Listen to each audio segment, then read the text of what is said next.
ఈ శ్రేష్టమైన ఉదయకాలమునకు దేవుడు అనుగ్రహించినటువంటి వాక్య భాగాన్ని మనం చదువుకుందాం. యెషయా గ్రంథం 8వ అధ్యాయం. యెషయా గ్రంథం 8వ అధ్యాయము 10వ వచనాన్ని మనం చదువుదాం. 10వ వచనం.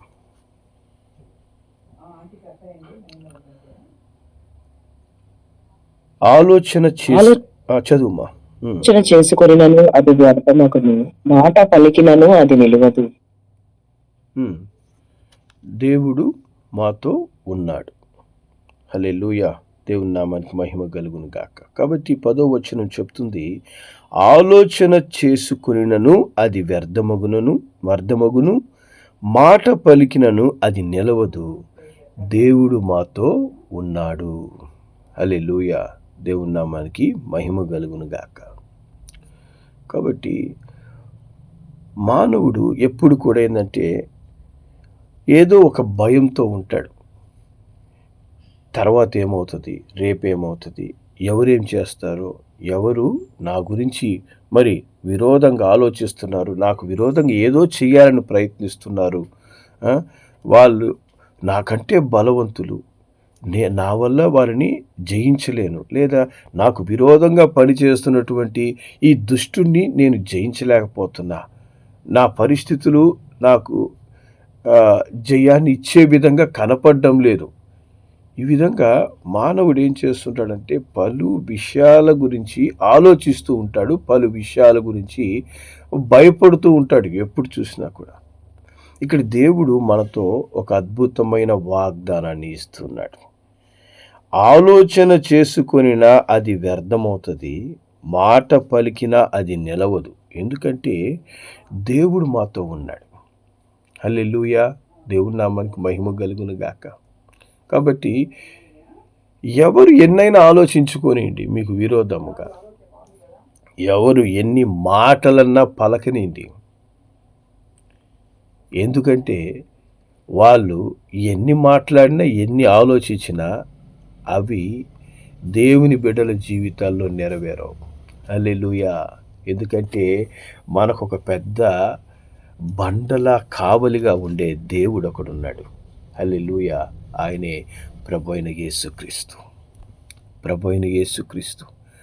ఆయన నాతో ఉన్నాడు, ఆయన నాతో ఎల్లప్పుడూ ఉంటానని వాగ్దానం చేశాడు. ఆయన నన్ను విడిచిపెట్టే దేవుడు కాదు అని మనం ఎప్పుడైతే నమ్ముతామో దేవుడు మన పక్షంలో ఉండి మనల్ని అద్భుతంగా సంరక్షిస్తాడు, అద్భుతంగా కాపాడుతాడు. హల్లెలూయా. దేవుని నామానికి మహిమ కలుగును గాక. యేసుప్రభు అంటాడు, నేను నిన్ను స్వస్థపరచగలనని నువ్వు నమ్ముతున్నావా అంటాడు. నువ్వు నమ్ముతున్నావా? నేను నీతో ఉన్నానని నీకు తెలుసా? నేను నీ వెంట ఉన్నానని నువ్వు నమ్ముతున్నావా? నేను నీకు విరోధముగా ఎట్టి కార్యము మనుషుల ద్వారా కానీ సాతానుని ద్వారా కానీ వాడు ప్రయత్నం చేస్తున్నా, వాడు ఎన్ని ఆలోచిస్తున్నా నేను నీతో ఉన్నానని నువ్వు నమ్మావా అంటాడు. హల్లెలూయా. దేవుని నామానికి మహిమ కలుగును గాక. చూడండి, పరిశుద్ధ గ్రంథంలో ఒక సంభవాన్ని మనం చదువుదాం. యోహాను సువార్త 12వ అధ్యాయం. యోహాను సువార్త 12వ అధ్యాయము మరి 9వ వచనం నుంచి 11వ వచనం దాకా మనం చదువుదాం. 12వ అధ్యాయము 9 నుంచి 11 వరకు.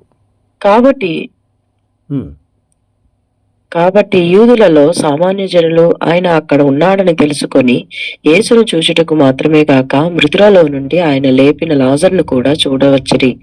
అతనిని బట్టి యూదులలో అనేకులు తమ వారిని విడిచి యేసునందు విశ్వాసముంచిరి కనుక ప్రధాన యాజకులు లాజరును కూడా చంపన ఆలోచన చేసిరి. చూసారా, ఇక్కడ ఏం జరుగుతుందంటే యేసు ప్రభువుని అలాగే చనిపోయి లేచిన లాజరుని చూడ్డానికి అనేక మంది వచ్చారంట. హల్లెలూయా. అనేక మంది చూడడానికి వచ్చారు. మరి అక్కడ ఉన్నటువంటి యూదులు మరి అనేకులు ప్రభు అయిన యేసునందు విశ్వాసం ఉంచుతున్నారు.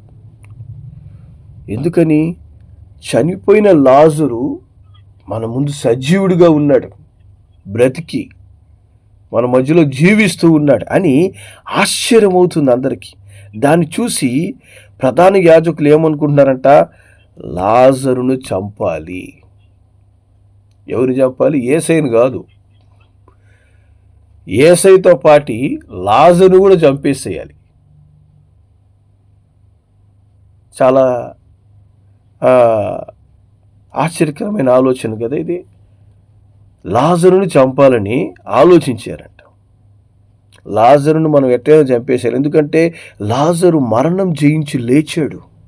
కాబట్టి ఈ లాజరును కనుక చంపేశామనుకో, ఇక తర్వాత ఏమవుతుంది?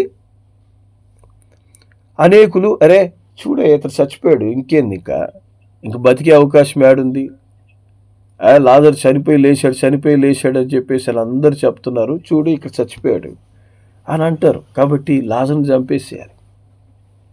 సాతానుడు అదే విధంగా ఏం చేస్తాడంటే దేవుని బిడ్డల జీవితాల్లో కూడా దేవుని బిడ్డలకు విరోధముగా ఆలోచిస్తాడు.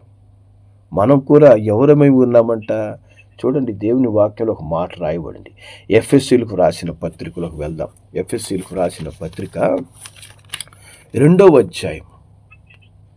ఎఫెసీయులకు రాసిన పత్రిక 2వ అధ్యాయము 4-5 వచనాలు మనము చదువుదాం. ఎఫెసీ 2:4-5 వచనాలు. అయినను దేవుడు కరుణా సంపన్నుడై ఉండి మనం మన అపరాధముల చేత చచ్చిన వారమై ఉంటున్నప్పుడు సైతం మన ఎడల చూపిన తన మహాప్రేమ చేత మనల్ని క్రీస్తుతో కూడా బ్రతికించాను. క్రీస్తు చేత మీరు రక్షింపబడి ఉన్నారు. ఆమేన్. కృప చేత మీరు రక్షించబడి ఉన్నారు. దేవుని నామానికి మహిమ కలుగును గాక. కాబట్టి మనం కూడంట లాజరు నిజంగా చచ్చిపోతే మనము ఎలా చచ్చిపోయినాము? ఆత్మలో చచ్చిపోయినాం మనం. ఎందువల్ల? మన అపరాధముల చేత, మనము దేవునికి విరోధంగా చేసిన పాపముల చేత, దేవుని బాధించినటువంటి ఎన్నో క్రియల వల్ల మనం ఏమైపోయినామంట? చచ్చాం. ఆత్మలో చచ్చిపోయినాం. చచ్చిపోయిన మనల్ని యేసయ్య ఏం చేశాడు? మనల్ని బ్రతికింపజేశాడు. హల్లెలూయా. ఎలాగా? మన కొరకు ఆయన సిలువలో ప్రాణం పెట్టాడు. మన పాపాలకి మనం శిక్ష పొందుకోవాలి, మనం మరణించాలి. మనం మరణించే స్థానంలో యేసయ్య మరణించాడు. హల్లెలూయా. ఎందుకంటే పాపమునకు శిక్ష ఉంది ఖచ్చితంగా. పాపం వలన వచ్చు జీతము మరణము. ఆ మరణాన్ని, నీవు నేను పొందుకోవాల్సిన ఆ మరణాన్ని యేసయ్య స్వీకరించి నిన్ను నన్ను బ్రతికించాడు. ఏ విధంగా? లాజరులాగా. లాజరును బ్రతికించినట్టు. కాబట్టి లాజరు బ్రతికాడు అనేది చాలామంది చూసినట్లు నువ్వు నేను క్రీస్తులో ఈ దినమున పరిశుద్ధులుగా జీవిస్తున్నామని ఒకడు చూస్తున్నాడు. ఎవడు? సాతానుడు. అరేరేరే, ఇంతకాలం పాపములో బ్రతికినటువంటి ఈమె, పాపములో బ్రతికినటువంటి ఇతను ఈ దినము యేసులో తిరిగి జన్మించేశాడే. ఏం చేయాలా? చంపేసేయాలా. ఏం చేయాలా? చంపేసేయాలి. ఎడ చంపేస్తాడు? పాపంలో పడేసి చంపేస్తాడు. హల్లెలూయా. ఇంకేం లేదు. చంపేయాలంటే కత్తి తీసుకొని పొడవాల్సిన అవసరం లే. పాపంలో తోసేయి.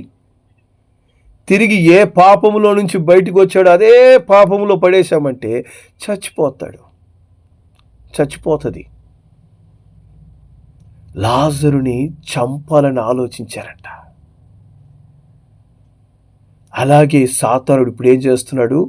చాలామంది దేవుని బిడ్డలు మరి చచ్చిపోయిన స్థితి నుంచి దేవుని కృప వల్ల యేసయ్య సిలువలో వారి నిమిత్తం పెట్టిన ప్రాణమును బట్టి బ్రతికి ఉండగా వీళ్ళని చాలామందిని చంపేయాలని ప్రయత్నం చేస్తున్నాడు. ఆ యొక్క ప్రయత్నంలో చాలామంది చచ్చిపోతున్నారు. ఈ దినమున చాలామంది దేవుని బిడ్డలు మరి ఈ యొక్క సాతాను యొక్క వంచన తంత్రములను గ్రహించక ఏమవుతున్నారు? వాళ్ళు పాపములో చచ్చిపోతున్నారు.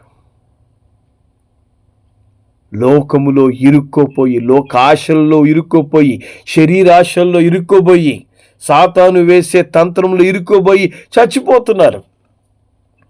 ఎందుకంటే దేవుడు వాడితో ఉన్నాడనేది వాళ్ళు మర్చిపోతున్నారు. దేవుడు వాళ్ళతో ఉన్నాడు, దేవుడు వారిని కాపాడుతున్నాడు, దేవుడు వారి కొరకు ప్రాణమే పెట్టాడు అనే సత్యము వారు మర్చిపోయారు. అందుకే యేసయ్య అంటాడు, నేను నిన్ను బాగు చేయగలిగిన నమ్మకం నీకుంది, అసలుకి నన్ను విశ్వసిస్తున్నావా? హల్లెలూయా. ఇందాక మనం చక్కని పాట పాడాం, యేసు మాతో ఉంటే ఆయన అన్ని చూసుకుంటాడు. హల్లెలూయా. యేసు నీతో ఉన్నాడా? అసలు నువ్వు యేసుతో ఉన్నావా? లోకంతో ఉన్నావా? అపవాది యొక్క బంధకాల్లో బంధించబడ్డావా? లాజరు ఎక్కడున్నాడంటే లాజరు యేసయ్యతో ఉన్నాడు. హల్లెలూయా. దేవుని నామానికి మహిమ కలుగును గాక. యేసు ఎక్కడికి వెళ్తున్నాడో లాజరు యేసు వెంట వెళ్తున్నాడంట. యేసుని లాజరుని ఇద్దరిని జనులు చూడడానికి ఆడికి వచ్చారు. హల్లెలూయా. యేసయ్య లోకంలో లాజరు లోకంలో తిరగడం లేదు, లోకంలో వెళ్ళిపోలేదు లాజరు. నన్ను ప్రాణము చచ్చిపోయిన నన్ను తిరిగి బ్రతికించాడు, నాకు ప్రాణం ఇచ్చాడు నా యేసయ్య అని యేసు వెంట లాజరు వస్తే ఆ యేసయ్యని లాజరుని చూడాలని చెప్పి జనాలు వచ్చారంట. ఈ దినమున నీవు జీవిస్తున్నటువంటి పరిశుద్ధ జీవితాన్ని చూడాలని, అట్టి పరిశుద్ధ జీవితం మేము కూడా జీవించాలని అనేక మంది నిన్ను చూస్తున్నారు, నీలో ఉన్న యేసయ్యను చూస్తున్నారు. నువ్వు యేసు వెంట ఎంత పరిశుద్ధంగా ఇప్పుడు జీవిస్తున్నావు, ఇంతకుముందు ఒక కాలంలో నువ్వు ఎలా ఉన్నావు, ఇప్పుడు యేసు వెంట నువ్వు ఎలా జీవిస్తున్నావు అనేది ఈ లోకం చూస్తూ ఉంది. ఈ లోకంతో పాటు మనల్ని చంపాలని ఆలోచించే సాతానుడు చూస్తున్నాడు. నువ్వు సాతాను వెంట వెళ్ళిపోతున్నావా లేక యేసయ్య వెంట నడుస్తున్నావా అనేది మనం జాగ్రత్తగా పరిశీలించుకోవాలి. దేవుని వాక్యం చెప్తుంది, మరి ఆలోచన చేసుకున్నా దేవుడు వ్యర్థపరుస్తాడంట, మాట పలికినా అది నిలవకుండా చేస్తాడంట. ఎందుకని? దేవుడు మనతో ఉంటాడంట. హల్లెలూయా. దేవుడు ఎప్పుడు నీతో ఉంటాడు? నువ్వు యేసయ్యను కోరుకున్నప్పుడు నీతో ఉంటాడు. నాకు నువ్వు అక్కర్లేదు, నన్ను ఏదో బ్రతికించావు, ఇంకా వదిలేసేయి, నేను మళ్ళీ చచ్చిపోవడానికి రెడీ అవుతున్నాను అన్నప్పుడు యేసయ్య నీ చేయి వదిలేస్తాడు ఖచ్చితంగా. కానీ లాజరు యేసు వెంట పరిగిస్తున్నాడంట. నన్ను బ్రతికించినావు యేసయ్యా, నా కోసం ప్రాణం పెట్టినావు యేసయ్యా, నాకు తిరిగి జీవాన్ని ఇచ్చావు యేసయ్యా. హల్లెలూయా. ఇది మన బాధాకరమైన విషయం ఏంటంటే, దేవుడిచ్చినటువంటి ఈ జీవాన్ని, నిత్య జీవాన్ని లాజరుకి జీవం మట్టుకే ఇచ్చాడు.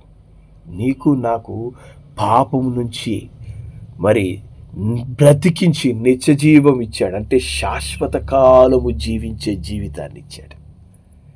అట్టి జీవితాన్ని అనేక మంది దేవుని బిడ్డలు వదులుకుంటున్నారు. శరీరాశకు, లోక సంబంధమైన క్రియలకు యేసయ్యను మళ్ళా సిలువేస్తూ వదిలేస్తున్నారు. జాగ్రత్త. ఇక్కడ లాజరును చంపాలని మరి ఆలోచిస్తున్నారంట.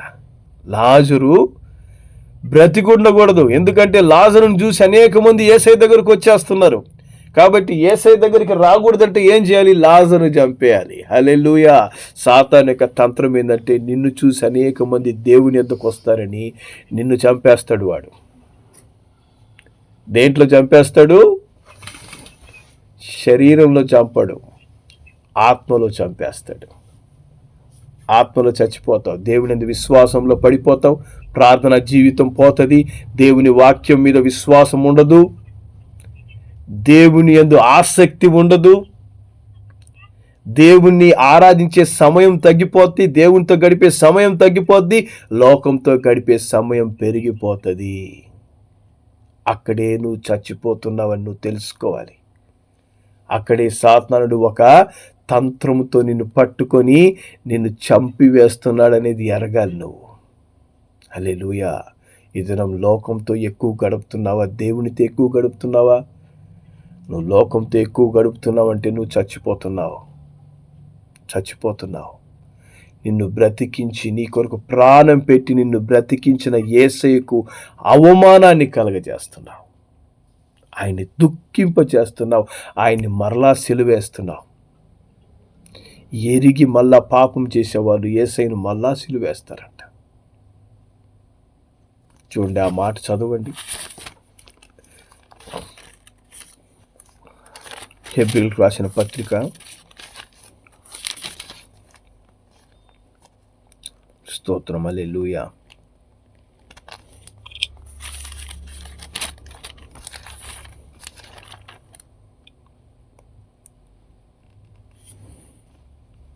Thank you lord.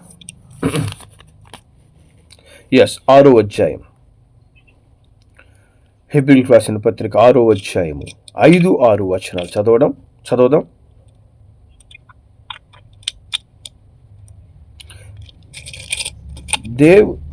చదువుమా.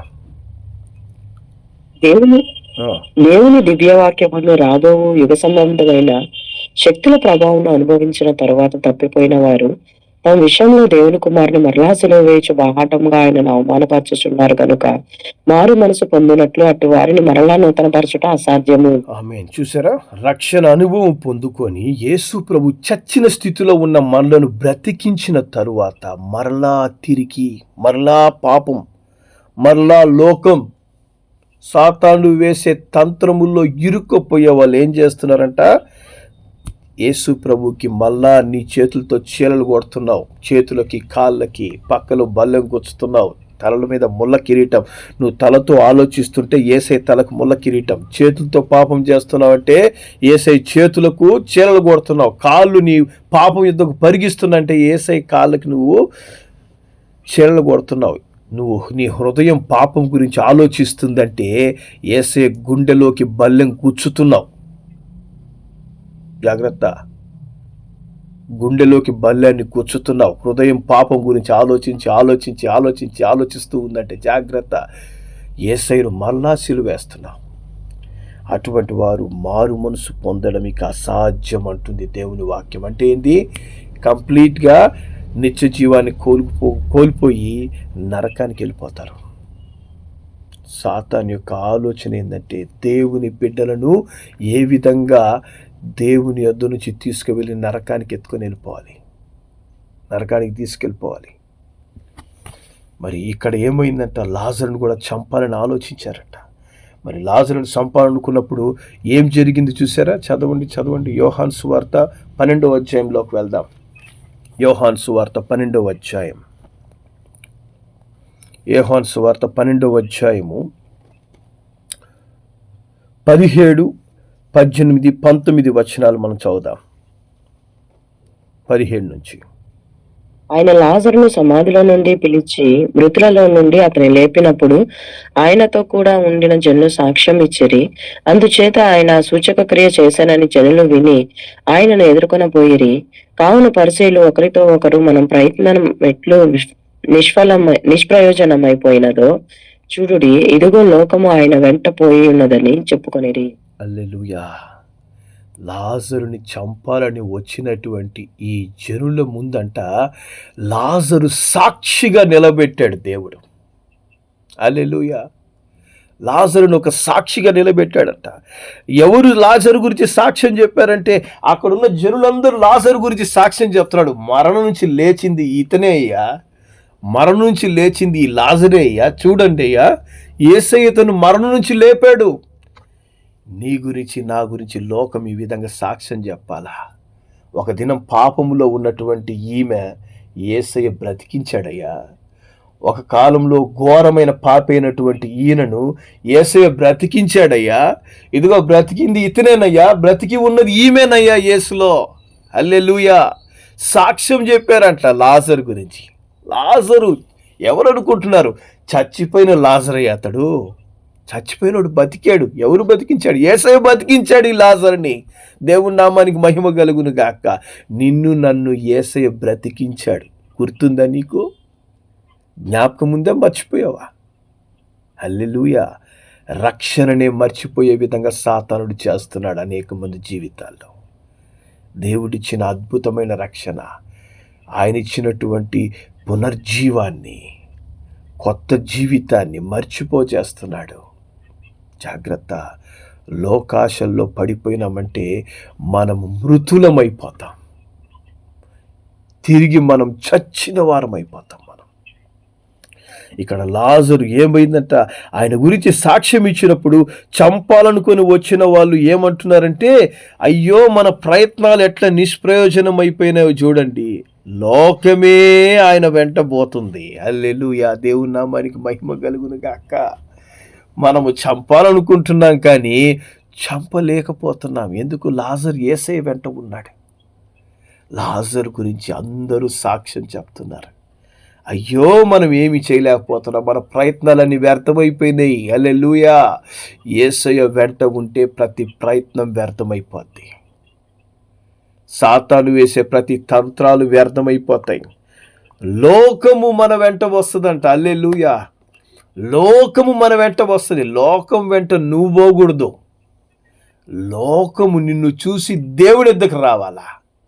హల్లెలూయా, ఆ పరిశుద్ధ జీవితంలో నువ్వు జీవిస్తున్నప్పుడు నిన్ను చూసి లోకం నీ వెంట వస్తుంది. అరే, ఈ వ్యక్తి ఎంత ప్రత్యేకంగా అనిపిస్తున్నాడు, ఈమె ఎంత ప్రత్యేకంగా అనిపిస్తుంది.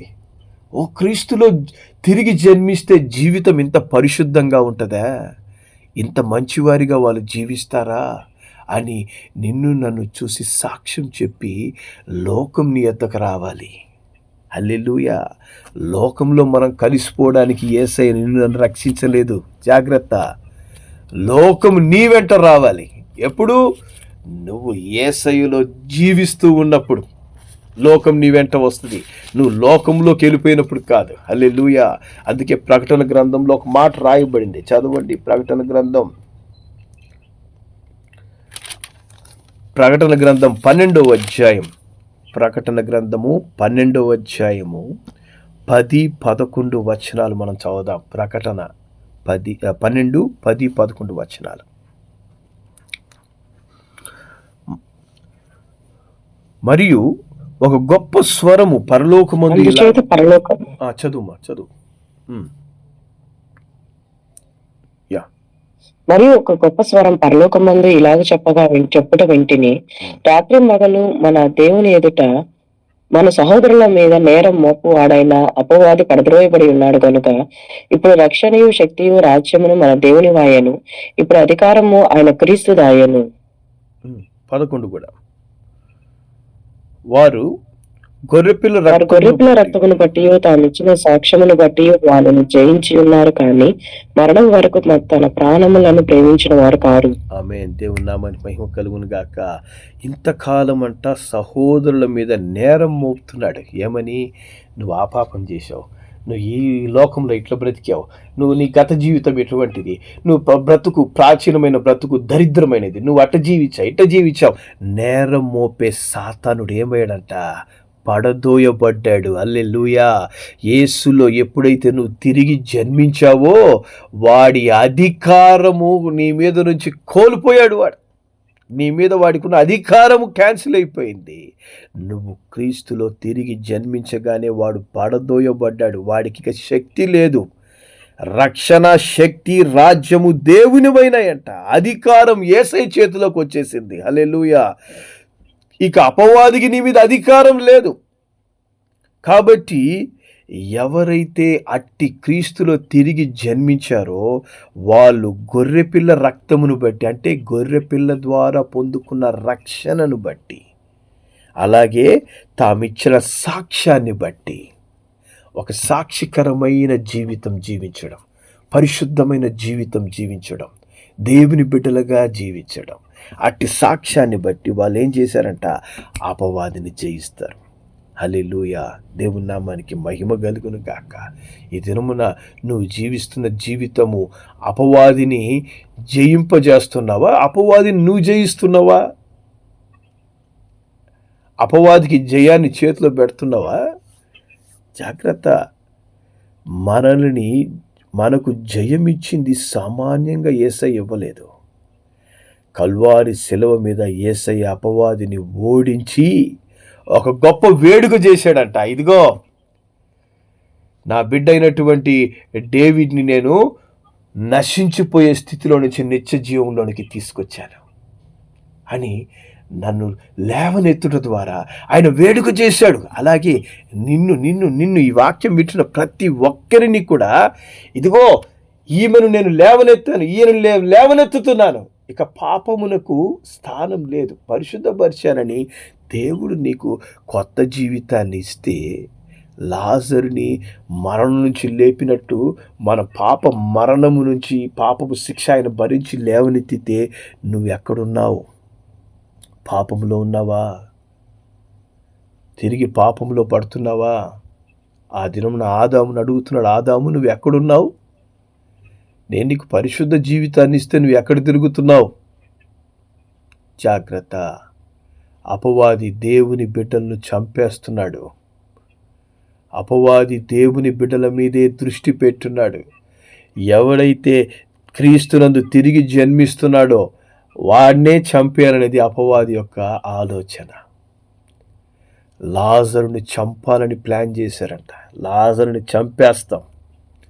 లాజరుని చంపేస్తే అనేకులు ఇక దేవుని ఎద్దకు రారు. హల్లెలూయా. మనం ఈ లోకానికి వెలుగై ఉన్నాం. ఈ లోకానికి చీకటి కాదు.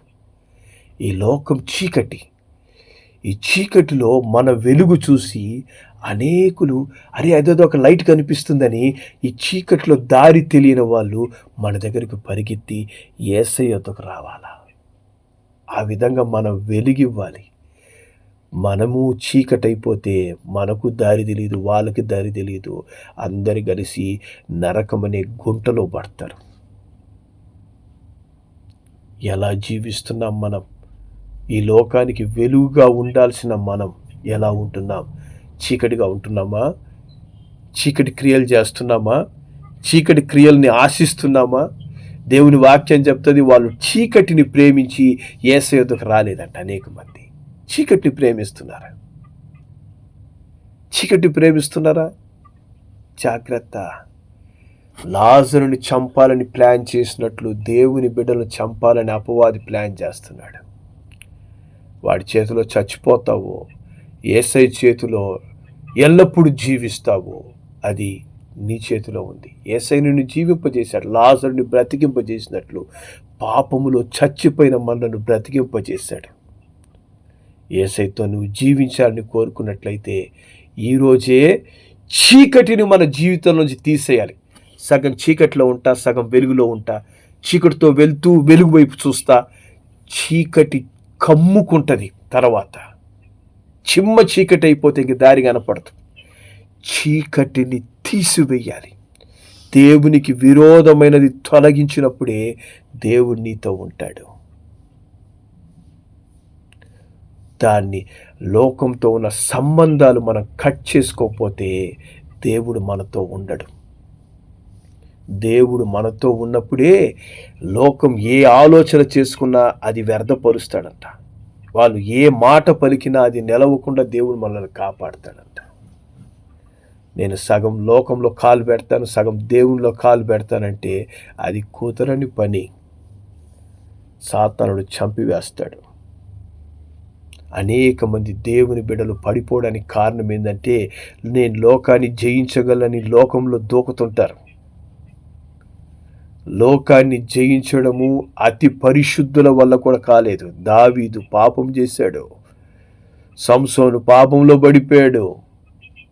మనం వాళ్ళకి మించిన బలవంతులం కాదు. యోసేపు, పాత నిబంధన యోసేపు పరిగెత్తాడు. పాపం నాకు వద్దయ్యా, లోకం నాకు వద్దు, యేసయ్య నాకు కొత్త జీవితాన్ని ఇచ్చాడు, ఈ జీవితం నాకు చాలు, ఈ బ్రతుకు నాకు చాలు. యేసయ్యతో బ్రతుకుతావో లోకంలో చచ్చిపోతావో అది నీ చేతిలో. నువ్వు తీసుకునే నిర్ణయం మీద ఆధారపడింది.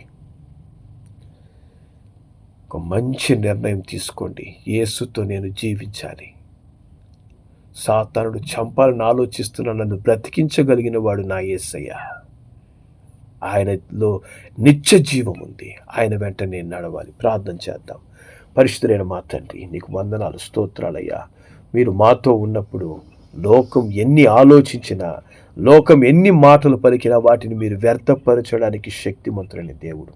అయ్యా, లాజరును చంపాలని మరి లోకము లాజరుని చూసి దేవుని యొద్దకు వస్తుందని ప్రయత్నించినప్పుడు అయ్యా, లాజరు యొక్క సాక్ష్యము, లాజరు యేసుతో ఉన్నందువల్ల అయ్యా ఎవరు ఏమి చేయలేకపోయినారు, లోకము దేవుని యొద్దకు రాగలిగింది. అదేవిధంగా మమ్మల్ని నైనా ఒక కాలంలో పాపములో చచ్చిపోయిన మమ్మల్ని, లోకములో చచ్చిన బతుకుతున్న మమ్మల్ని, అవమానకరమైన బ్రతుకుతున్న మమ్మల్ని మీరు పరిశుద్ధపరిచారయ్యా. మాకు నిత్య జీవాన్ని ఇచ్చారు తండ్రి, జీవింపజేశారు యేసయ్యా.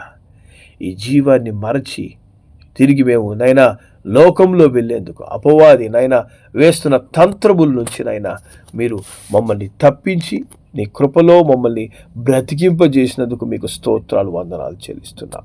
మీ కృపలోనైనా మమ్మల్ని భద్రపరిచినందుకు మీకు స్తోత్రాలు. మీరు ఇచ్చినటువంటి ఈ రక్షణలో మేము జాగ్రత్తగా జీవిస్తూ, లాజరు ఏ విధంగా యేసయ్యకు మహిమను తీసుకొచ్చాడో అదే విధంగా మేము యేసు వెంట నడుస్తూ నీకు మహిమ తెచ్చే జీవితాలు దయచేయమని, అట్టి కృపలో మమ్మల్ని అందరినీ నింపి నడిపించమని యేసు నామములో ప్రార్థిస్తున్నాము తండ్రి. ఆమేన్. తండ్రి, కుమార, పరిశుద్ధాత్మ దేవుడు అట్టి కృపను మనకు దయచేయుగాక. ఆమేన్.